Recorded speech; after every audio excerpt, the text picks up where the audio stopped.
Okay. This is Suzanne Garment from American Purpose. Delighted to welcome all of you. I have been reading Kati Marton's new book on Angela Merkel. It purports to be not a political biography, but a personal biography, yet it reveals a huge number of very important things about European politics. So I am grateful. I'm grateful also to Jack Janes, a well-known expert on all things German, who will be Kati's interlocutor. So, Jack, Kati, take it away. Great. Thanks so much, Susie. Thank you. Thank you, Suzanne. Thank you for having me, Jack. It's great to have you, and it's great to have so much to talk about at this point with just a few weeks after, as you just indicated before we got online here, Merkel's departure, choosing it as opposed to waiting for the hook, as you said. And I think it's a very appropriate time for us to talking about it. I am particularly interested because of the fact that there's just not that many books out there like this, and in some ways portraying it in a way that is not overburdened with a lot of political environmental stuff in it, which gives us a chance to touch her in a metaphorical way. And I really appreciate that, Kati. I think you've done a fantastic job. Thank you. Can I just interrupt for 1 second, Jack, to say immodestly that I don't think there are any books like this out there, simply because she has made sure that there wouldn't be. Anyway, we'll go on. No. Forgive me. Well, that's one of the initial points that I wanted to raise with you, in the sense that you began this book, I think, a while back, and I just wanted to ask when was the seed of the book planted in your head? Well, it's my 10th book, and by far the most challenging, and because she is so supremely private. So I think, had I known what a challenge this would be, I would have thought twice. But I'm glad I didn't think twice, because in fact, it's turned out to be a 5-year mission for me that has been transformative in many ways, and we'll get to that. But for the triggering event was the summer of 2015, when the migration crisis flooded Europe, and she alone among the EU members opened Germany's borders rather than throwing up barbed wire, as many of her neighbors were, and said, "Wir schaffen das. We can handle this. We can do this," in her typical low-key, matter-of-fact way. And indeed, she has, and Germany has. And I think that it's a remarkable achievement to take 1 million refugees, migrants from the wars of the Middle East that Germany really had very little to do with. Can't say that about us. And to have largely integrated 1 million Middle Eastern, obviously non-Christian for the most part, migrants who are now have now been given a second chance at life, and thus in a stroke, she transformed Germany into, it's not an exaggeration, Jack, to say that she has transformed Germany into becoming the moral center of, I would say, the world. I don't see any other candidates for that role, certainly not us any longer. So Germany was the economic powerhouse of Europe, but under Merkel, it's been quietly transformed into becoming the moral powerhouse, if I can say that, of the world. Remarkable legacy, but there are many others. It'll be interesting to see what the current coalition then takes up that mantle and tries to keep it going. But in any event, let me turn back, however, to the beginning of the book. One of the things that is in this is the reference to the fact that Merkel comes at this whole career going back to 1989 with 3 or 4 different things that stand out. First of all, she's an East German who makes it to the top of the heap. She's a woman, first time in German history. And thirdly, she's a scientist who doesn't necessarily have a political background, walks onto a platform almost randomly and winds up Chancellor of Germany. Yes. The notion of that being so improbable is hard to imagine when you dial that back. But can you tell me how that framework, which you were looking for when you wrote it, because you probably already saw the continuities in her as she walked through those 30, Yes. 40. Yes. What did you see right away, and what did you track? Yes. Well, first of all, I cannot tell a lie. I'm a feminist. It's the first book that I've written about a woman, and it's been extraordinary to try to penetrate the facade of this most powerful woman and this most unlikely a politician, because the combined force of her Lutheran background, she is the child of a Lutheran pastor, and her 35 years spent in a police state as a physicist, not exactly conventional preparations for a politician, but in fact, they've turned out to be extraordinarily useful. Both of those qualifications, extraordinarily useful as she navigated the virtually all male German political culture. Why? Well, first of all, and again, I have a personal connection here because I was raised in a similar police state. I was raised in Cold War Budapest, the child of imprisoned journalists, and therefore I had a certain understanding of her need for control and her almost paranoid need for secrecy and her suspicious nature. I can well understand because my parents were much the same, and this just nature of hers has been extreme, has served her well in her remarkable ascent, because she knew how to play her cards very close to the vest, and also had a cunning, a canny sense of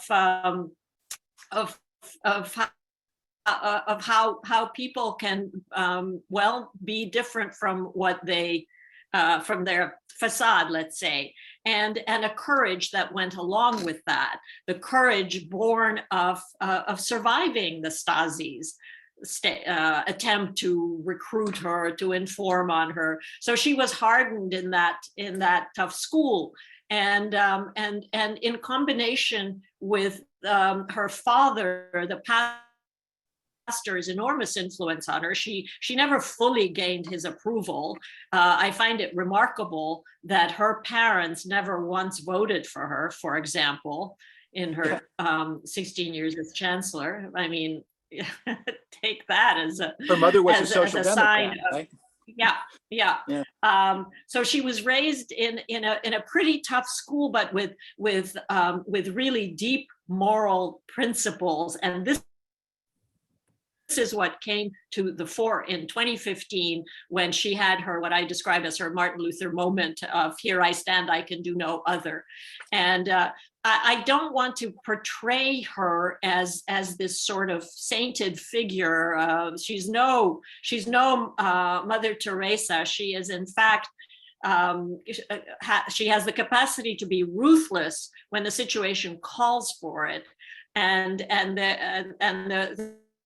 the graveyard behind the chancellery is full of men who underestimated her every step of the way. Most notably, of course, Helmut Kohl, who was her mentor and really responsible for her original leap into politics. But when the moment came that he was caught up in a scandal, a kickback scandal, and no one else in that all-male coterie around Kohl, CDU powerhouses, no one else had the courage to say, Helmut, it's time to go.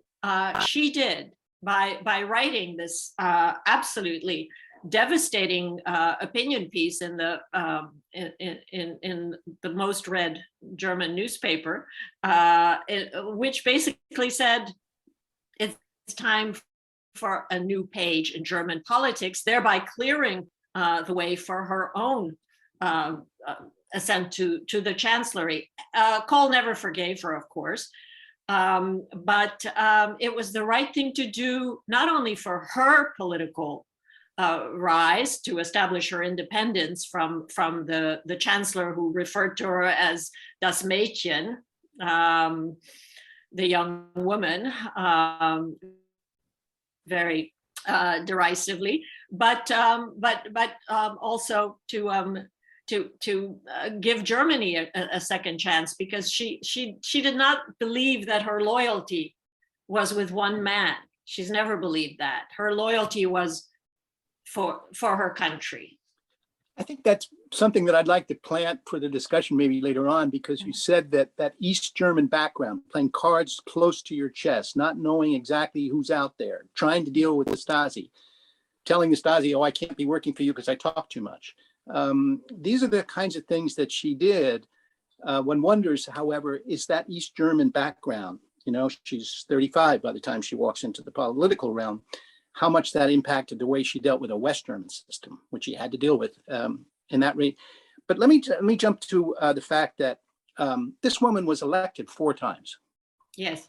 Now, what does that say to you when you reflect on that? Not only about her, but about what Germans wanted from her. The name, I'll just leave one little metaphor in there, which is, of course, something you're familiar with, and that is the nickname Mutti. Yes. So, talk about sexist. I mean, yeah. I mean, she is recently a well-known international statesman, known to all of you who shall remain nameless, said to me, "Congratulations, Kati, you've transformed Mutti into a really quite captivating character." And I said, I didn't transform Mutti, I just unmasked her. And I went on to say, she is no more Mutti than Kohl was Fati. It's just this absolute disbelief that a woman can achieve what she has achieved. I'm sorry to tell you, Jack, but sexism is alive and well. I'm here to tell you, not only in Germany, but everywhere. And the way she has handled these men was by allowing them to always underestimate her. Okay, call me Mutti, call me whatever, but let me get on with my job here. And I think that's the point I wanted to ask you about. She is not, yeah. Just to say, when she's elected in 2005, it's a bit of a close race. 2009 is different. 2013 was again, a situation. I can't remember the dates now in my head, but the point is 4 times. Yes. And in each time, she was put back in power. The Yes. Germans had a sense of what they wanted from her. And I'm going to venture just 4 concepts there. Consensus, as best it was possible for the Germans. Mm-hmm. A sense of calm, Mm-hmm. that very famous symbol that she used. For which there's an emoji, by the way. I know. The Merkel triangle. You can find an emoji for that.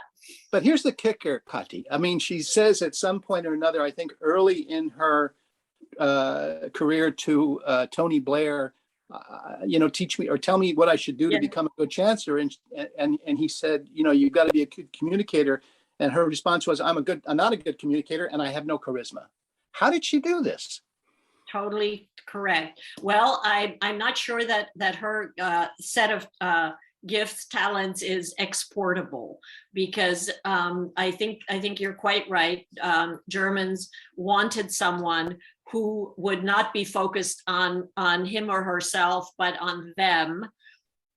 She has practiced an ego-free politics, which Right. I think all of us could benefit from assimilating, not only politicians, but it's amazing how much you can get done if you don't insist on taking credit for it. And so the things that she has achieved with a great deal of subtlety and very little noise. She doesn't give big speeches. She's a terrible speaker, as you know. And yet, by the way, she gave her best speech during at the onset of COVID, where she really showed what an emotional person she is. And among the many things that surprised me as I got closer under the surface of her iron facade, was that she's actually a very emotional person. I've seen her cry twice, and extremely warm. And by the way, funny as hell.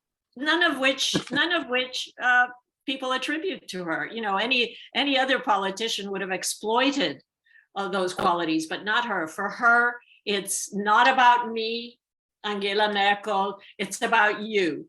And that was precisely what Germans who had their fill of firebrands, precisely what they wanted. And she never made a big deal out of the fact that she was either from the East. On the contrary, she made, in my opinion, too small a deal out of that, but hopefully we'll get to that, nor the fact that she was a woman.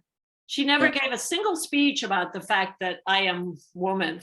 And as a result, German women, feminists, are critical of her for, well, why didn't she? But she thought that it was self-evident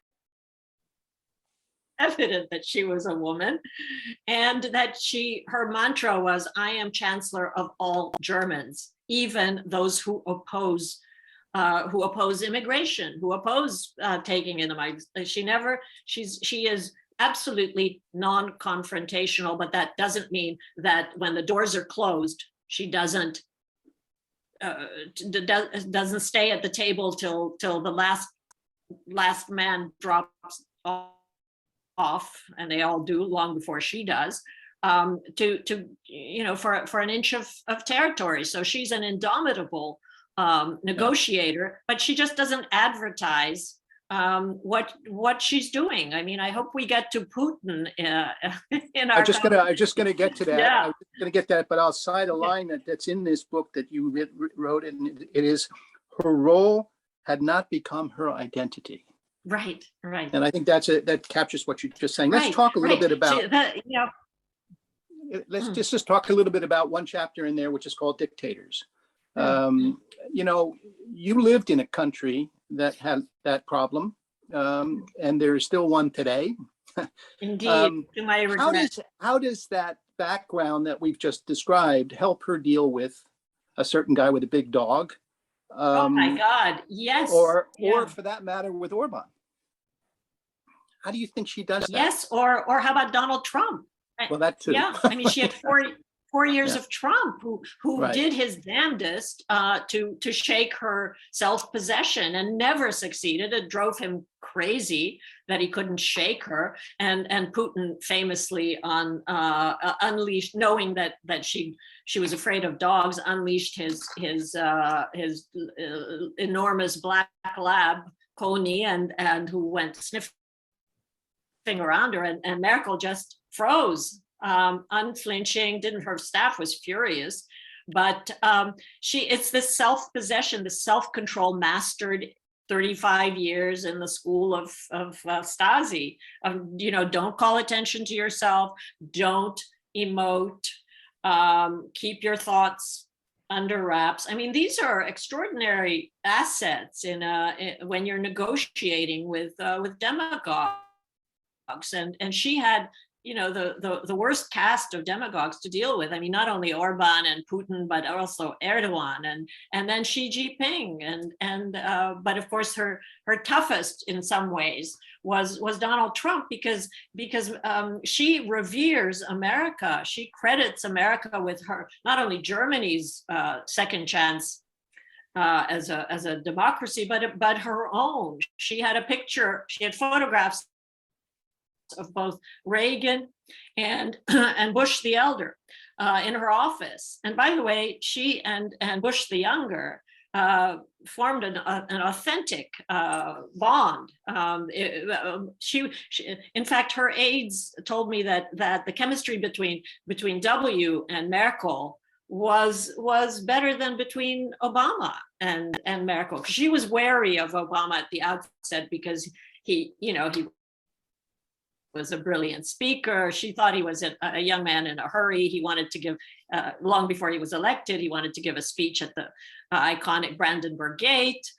She thought, whoa, that's going too far. But of course, they forged, of necessity, they forged a close relationship because her term was marked by one crisis after the next. And so she always had to get along with the man in the White House. I think that's one of the things that I also wanted to bring up. There is a list of crises that is as long as your arm that she had to deal with right from the start, whether it was Greece or whether at the end of the day was the pandemic. And, you spend a lot of time talking about the 2015 crisis. Refugees. But when you think about the way she handled all of them, with regard to keeping lines of communication open, or, for example, dealing with Putin, going to Minsk, the whole business with Ukraine. There are some people, of course, that criticize her for not being strong enough and keeping doors open. One of those criticisms is aimed at her relationship with Hungary and Orban. Yes, indeed. Yes. But yes, what yes. do you say to that critique, that she basically let a lot of things slide? Well, so let me just say, Jack, at the outset, this is no hagiography. This is a as thorough and as unvarnished an account as I could muster. And I was fortunate in having very good access to her inner circle, and obviously to the players on the Washington side. But she's not perfect, but she's a calculating politician with a sense of the possible, and she does not let the perfect be the enemy of the good. And with Putin, and this subject could not be more relevant to where we are today, which is Putin is testing the resolve of the post-Merkel world, the post-Merkel West, I should say, because since 2005, Merkel was the only one that Putin respected, because they're products of the same school who came out, that is to say, the Soviet system, but obviously came out with a different conclusion about that system. For Putin, the greatest catastrophe of the 20th century was the demise of the Soviet state. For Merkel, that was her liberation. They have her longest dysfunctional marriage, but it is a marriage, or was.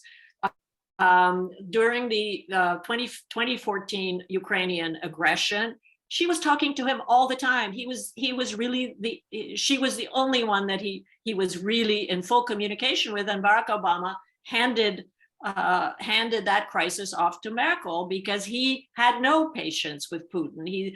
Obama told Merkel that man just lies to me all the time, and she said, well, he does the same to me. But she didn't have the luxury of saying, I'm not going to deal with you because Moscow is closer to Berlin than it is to Washington, and a whole bunch of other reasons. But Bismarck said that Germany's foreign policy should consist of making a good deal with Russia. Right. And in a way, she agrees with that. So she kept talking. She did not get it was not a triumphant outcome, but she froze the conflict. It became a very in Ukraine, and it became a manageable crisis. She always believes that talking beats deploying armies, which she considers the ultimate failure with unintended consequences that follow. And I'm sure she's watching from the sidelines and note the fact that Putin is not talking to anybody now. He's dispatched his underlings.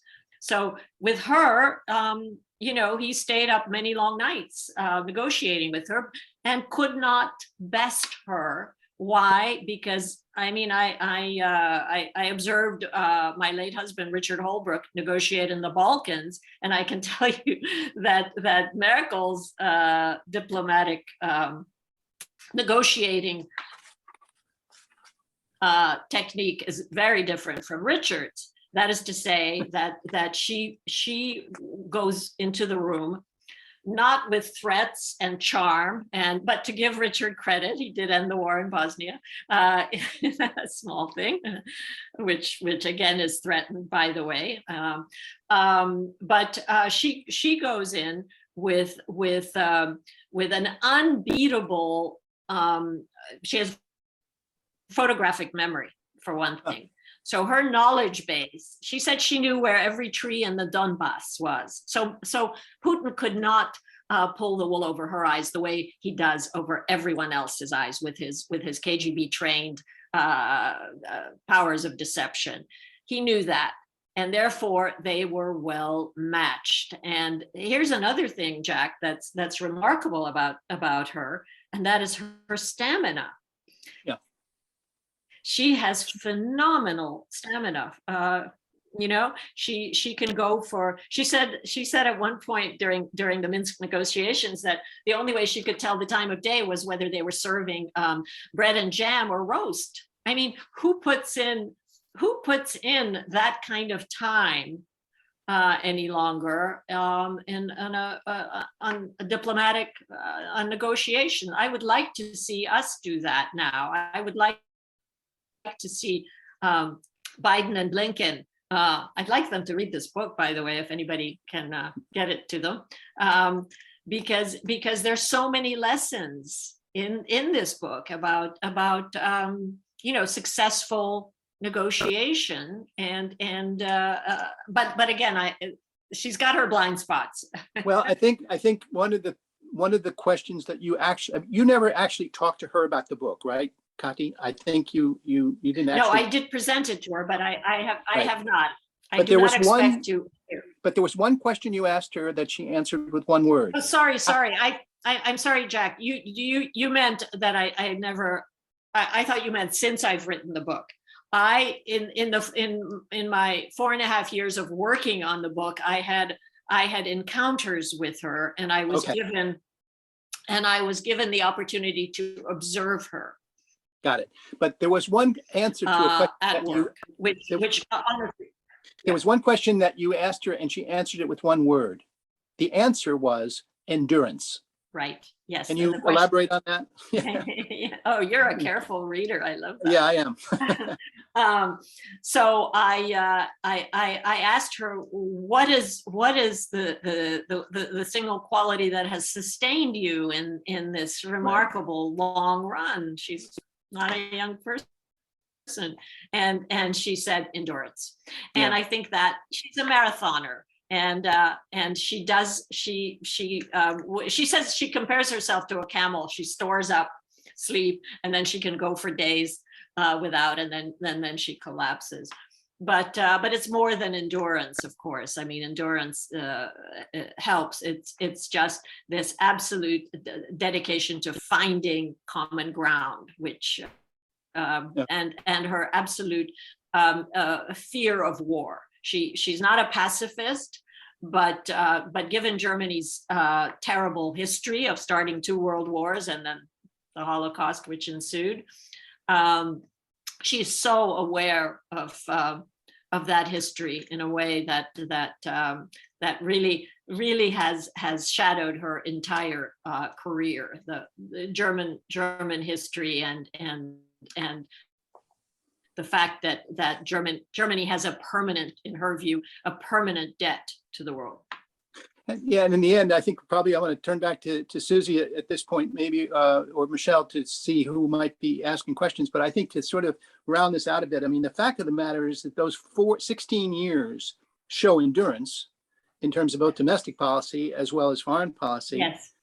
There are points at which people would say the endurance was just to keep the machine going. I think there was another line in your book, if I'm not mistaken, about Miss Merkel being the perfect political machine. Yes, yes. The German, that a very famous German that I know, called her the top civil servant in Germany, a chancellor, so to speak.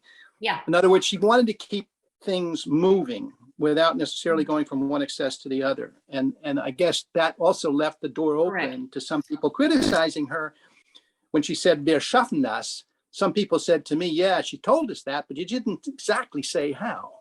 And so I think that there's a lot of stuff that, you know, the current coalition is going to have to also think about what they're going to take from this legacy of 16 years into their coalition. I wonder what that will be.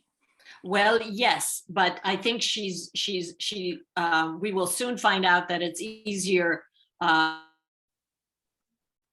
she made it look easier than it really is to schaffen das, to keep things going, because we're not the only polarized society in the world. The AfD, the Alternative für Deutschland, is also a product of the Merkel era, and to her immense regret. She too late in her reign, her rule, did she begin to focus on the fact that her fellow East Germans were a real problem, and that they wanted attention and acknowledgement paid to them. You know, much the way you know, I don't have to tell this group that we have a similar aggrieved segment of society, and it's not about the economy, stupid.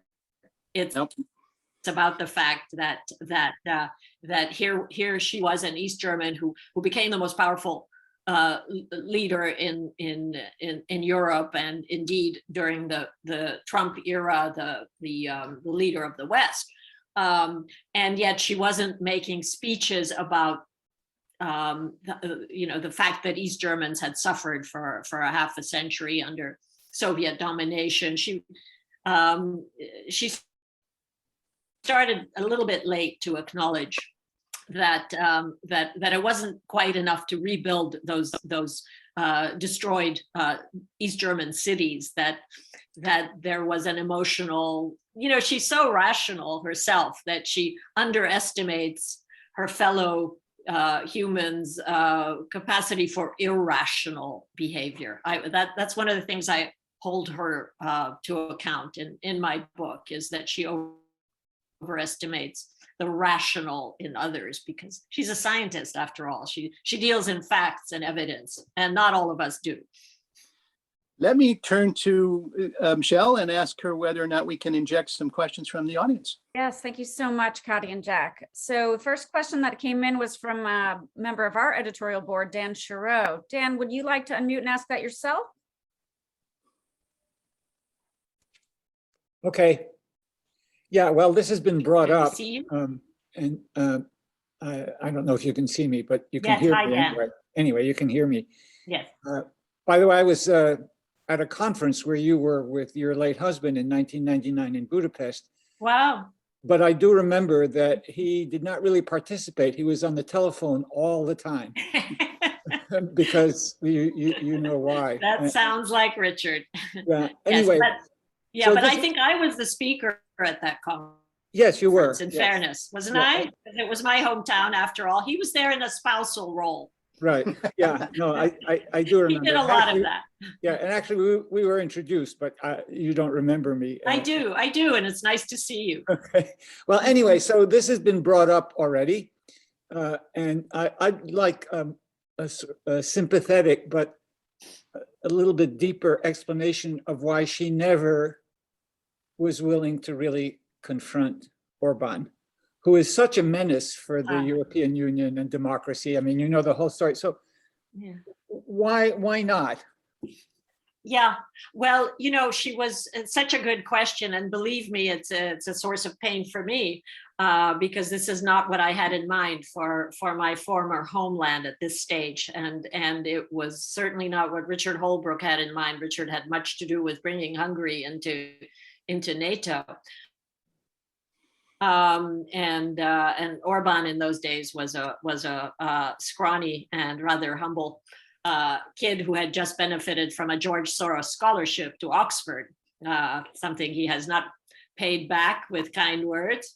He's made Soros the demon of demons, and is doing it again as he's running for re-election in April, a re-election where he faces serious opposition finally. Anyway, so that's Orban. Merkel was devastated by Brexit, and her focus is on EU solidarity.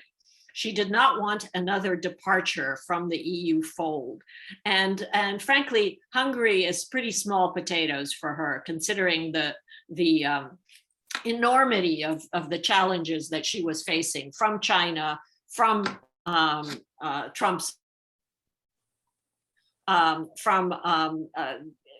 Well, you know, the refugee crisis, the financial meltdown of Europe, keeping Greece in the EU, which Schäuble, her finance minister, was in favor of letting Greece go. I mean, she was fighting on so many fronts, and she also is very much she's the chancellor of the German business interests, and part of that is the car, the automobile factories that are the German automobile factories that are in Hungary, and so a lot of pressure to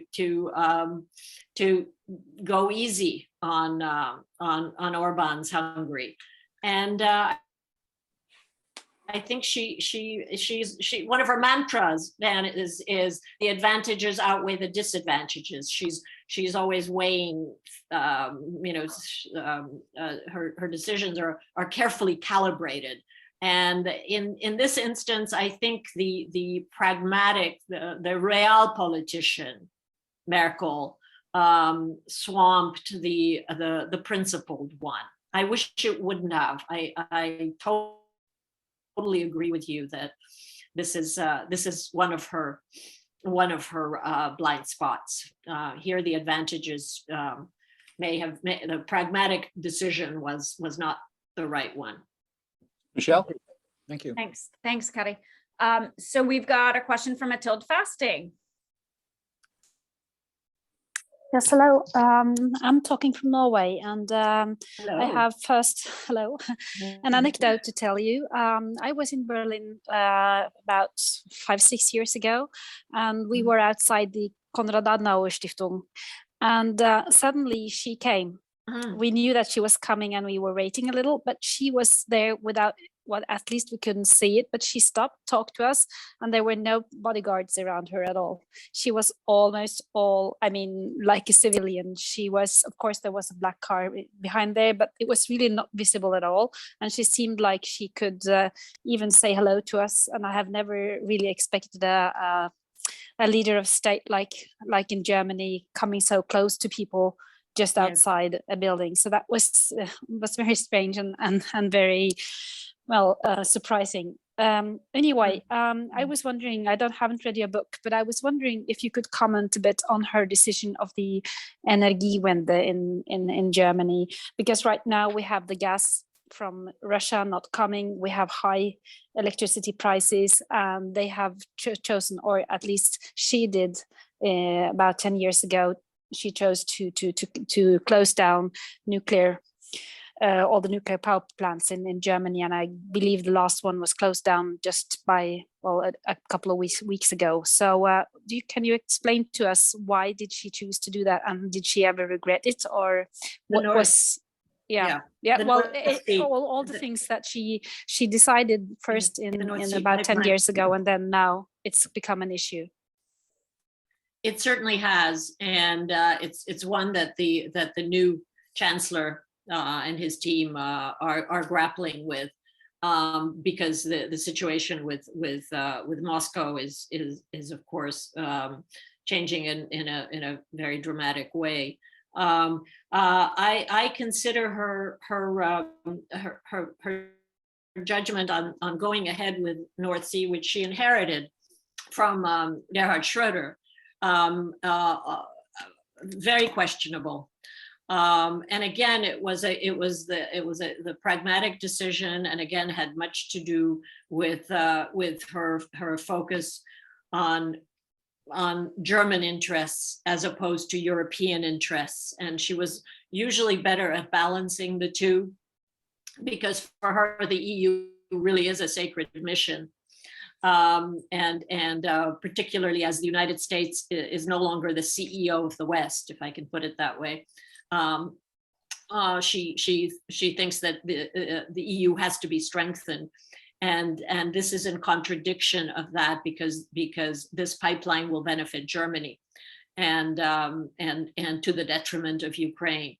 But she will, we've already raised the fact that she doesn't give speeches. She doesn't like to explain herself very much, because she said that when she starts explaining, she just confuses people because of her need for precision, the scientist training. She loses the audience, and because of her dull speaking style as well.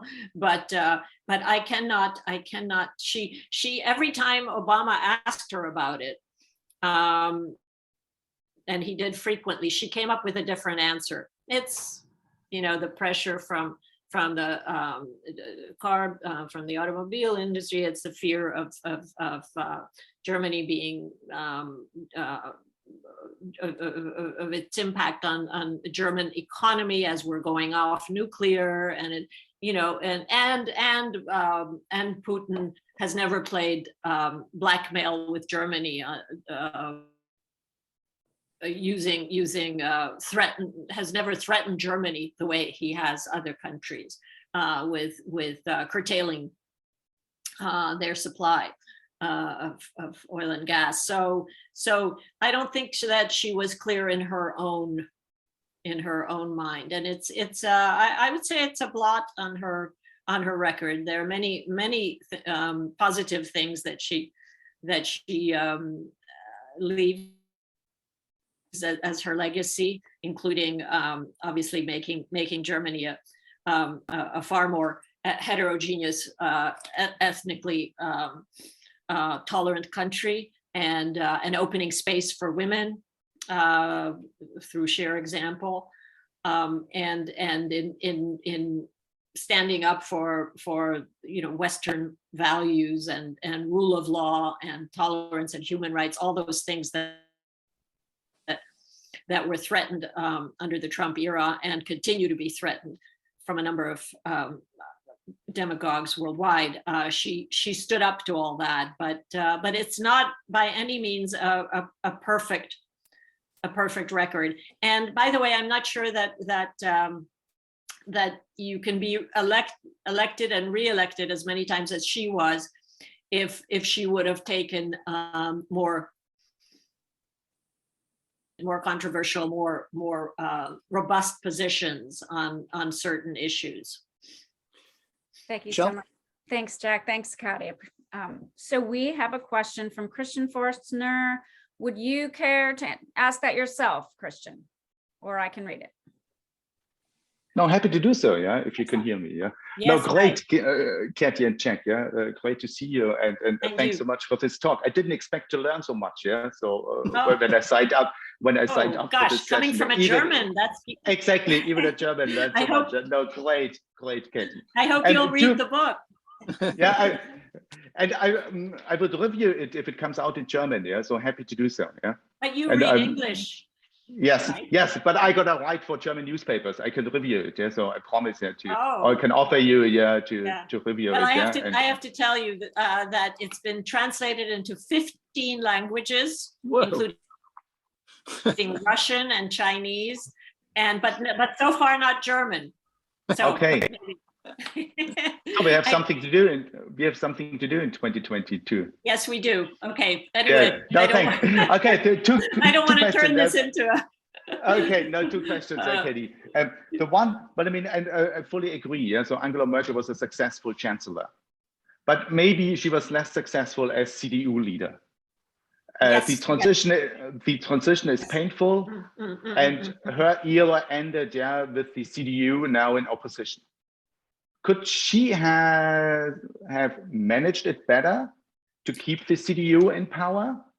And the second question, yeah, is, do you see? But I mean, you talked so much about her legacy and the what we can learn from her. Yeah. Do you see any public role for Angela Merkel in the future? Okay. Well, these are great questions, Christian. Thank you for asking them. So I describe her as sort of a post-party politician, because she stole and borrowed from every party. For her, she was the ultimate party. She was the ultimate pragmatist. If something gained traction that was pushed by the SPD or the Free Democrats, she would seize upon that. And so she really, her loyalty really was not to the CDU. It was to get things done in Germany and to move Germany toward a more liberal position on so many things, on marriage equality, on women's rights, and so on, and obviously on refugees. None of this was CDU program. It was far more aligned with the SPD. So I think her loyalty, just as her loyalty wasn't to Helmut Kohl, her principal loyalty was really not to the values of the Christian democracy, because when she joined the party, it was a virtually all male, all Christian, all white party, and that's not what Germany is any longer, partly because of her leadership. So I would say that she's a post-party a politician, and frankly, I don't fault her for that. I mean, Macron is also a post-party politician. The state comes first. We're experiencing, politicians. I'm speaking from New York, who don't seem to have much commitment, devotion to the country, all to their small-time party interests. So I would, not that you asked, but I would give anything to have a Merkel-like politician rising in our system, but not a chance of that, unfortunately. And the public role, Kati? Oh, the public role. Yes, thanks, Jack. So I think that after a well-deserved rest, we will be hearing from her. She's not going to take any actual jobs. I mean, what sort of a job would be appealing after 16 years as Chancellor of Germany? But I think we will be hearing from her on some unfinished business, and that unfinished business is climate change, which 2 years ago in her address to the nation, so in 2019, she said that she would spend the rest of her term on the issue of climate. And then 6 weeks later came COVID, and she became the COVID crisis manager. It was the umpteenth time that she was crisis manager instead of dealing with an issue that is really close to her heart. So I think I'm hoping that she will have some kind of a global leadership role on climate, I understand that she will also be engaged on women's rights in places where they're still second-class citizens in Africa in particular. Excellent. Thank you, Kati. I've got a question now. Daniel Stidd has his hand up. Hi, Daniel. Daniel, you are muted. Pardon me. Hi there. Hi. I'm with the Hewlett Foundation. We haven't met, but I read your wonderful memoir of Paris and your relationship with your late husband. So I feel like I know you. Thank you. Thank you. I hope you read this one. Yes, I've ordered it during this talk, which is the sign of a good talk. But well, I've really been struck. I have an observation and a question about what you see as her historical legacy. The observation is this: hearing you describe a woman of great fortitude, of great patience, of a cunning and shrewd politician who knows just the right moment to act, a woman who is consistently underestimated by colleagues, a woman who can persist without ego and does not take affront. Hearing you describe all of this, I kept kind of had a sense that there was something on my mind, and I realized that you are describing, in effect, the ideal democratic politician that Max Weber describes in the Politics as a Vocation, his wonderful essay that I think really maps out the nature of democratic statesmanship and what's required of the democratic statesman.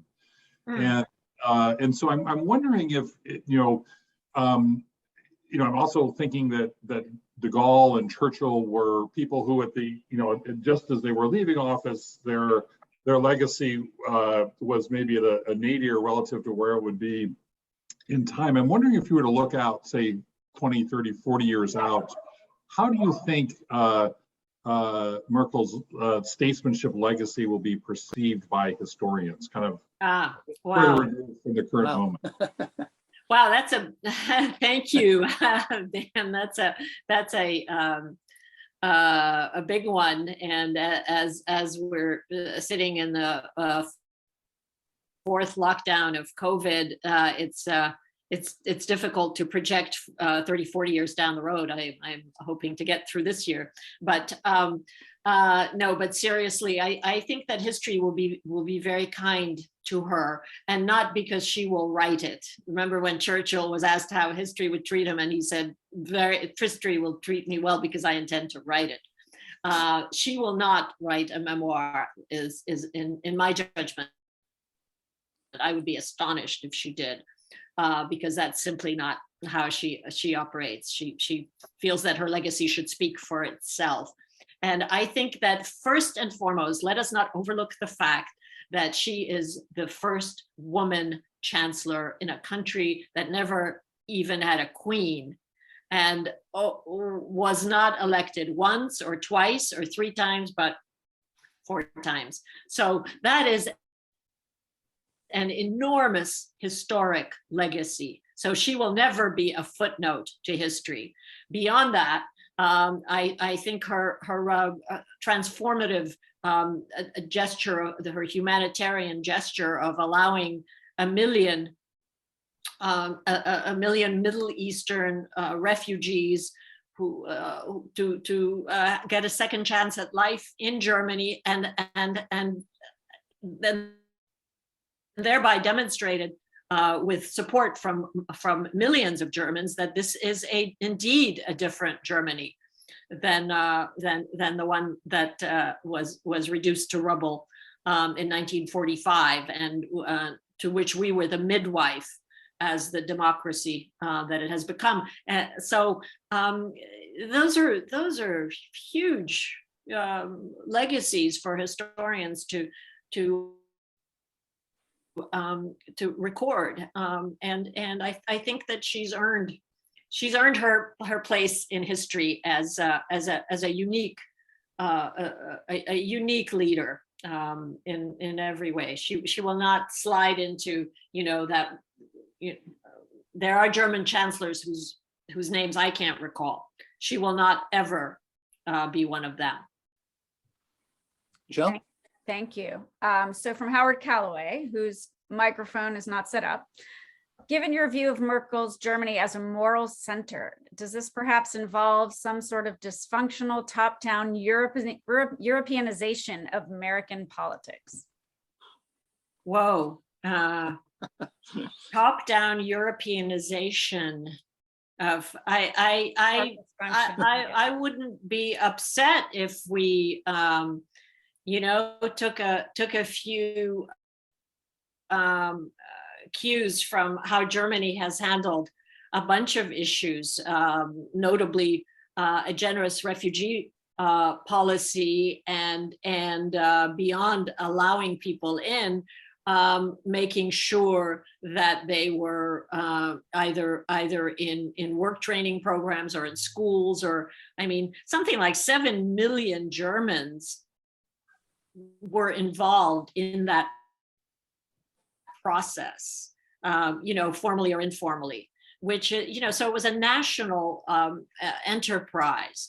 And of course, the leadership came from her when she said that if we do not greet refugees with a smile, this is not the country that I wish to belong to, which was quite a bold statement to have made.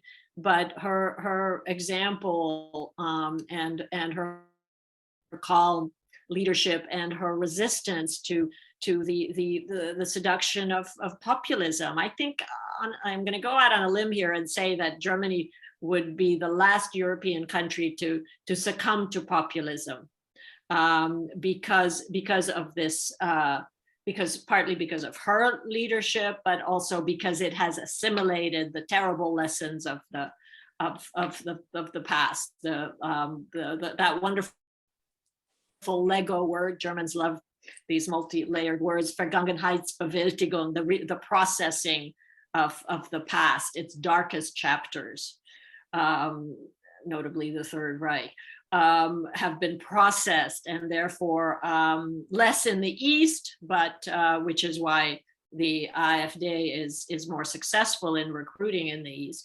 But I think that this is a country that we could learn from right now, as we're testing the limits of our own institutions.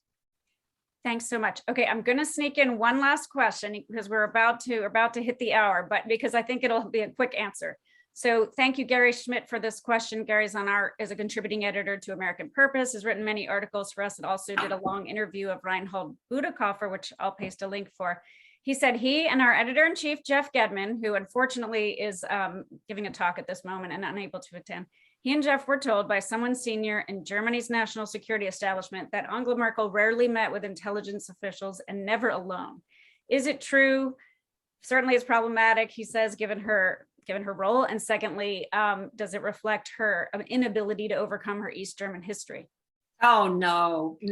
She has so long ago overcome her East German history. And by the way, geographically, she was raised in East Germany, but she was raised by two West Germans. Her parents were from Hamburg, and her initial reading, that she was a voracious reader as a child and as a young person, was the Western canon. She never imbibed Marxism, Leninism. She had to do a certain amount of play acting.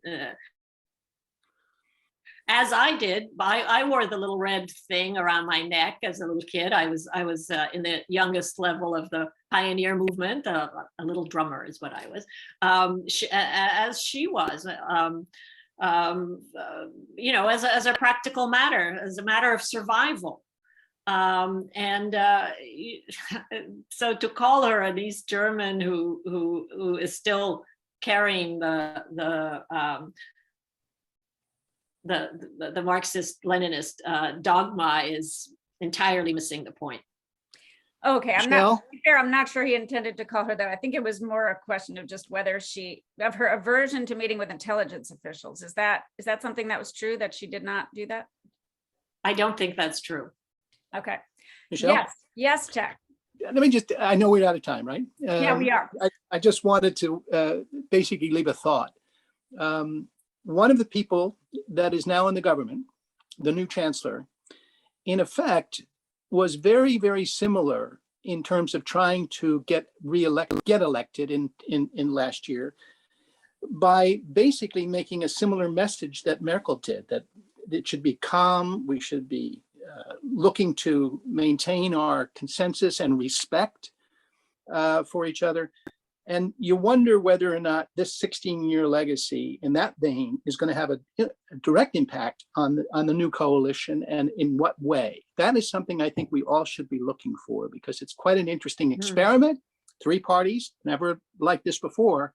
Right. But Merkel's stamp will remain, and I think it'll be interesting to see how Scholz tries to use some of that